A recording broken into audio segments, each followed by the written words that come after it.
2024 সালের 15 জুলাই সোমবার। জুলাই আন্দোলনের মোড় ঘুরানো একটি দিন। এতদিন যে আন্দোলন শুধু কোটা সংস্কারের দাবিতে আন্দোলন ছিল, 15 জুলাই ছাত্রলীগের ব্যাপক ও নৃশংস হামলার কারণে সেটা রূপ নেয় গণ অভ্যুত্থানে।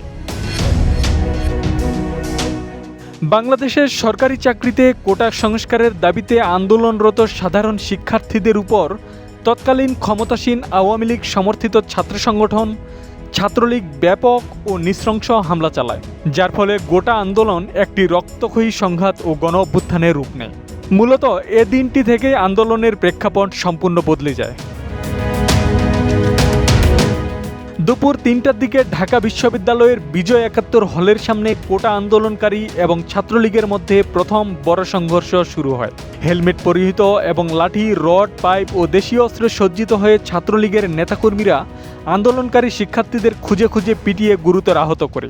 উপাচার্য বাসভবনের সামনে এবং ক্যাম্পাসের বিভিন্ন স্থানে সাধারণ নারী শিক্ষার্থীদের উপরও নির্মমভাবে হামলা চালানো হয়। আহত শিক্ষার্থীরা চিকিৎসা নিতে ঢাকা মেডিকেল কলেজ হাসপাতালে গেলে সেখানেও জরুরি বিভাগের ভেতরে ঢুকে তাদের উপর দ্বিতীয় দফায় হামলা চালানো হয়।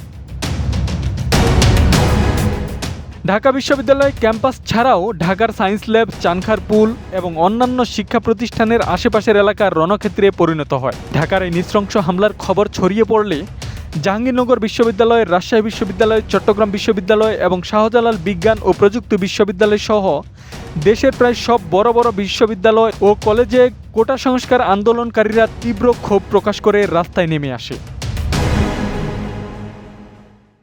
১ জুলাই থেকে শুরু হওয়া এই কোটা সংস্কার আন্দোলন 15 জুলাইয়ের পূর্ব পর্যন্ত সম্পূর্ণ শান্তিপূর্ণ ও অহিংস ছিল।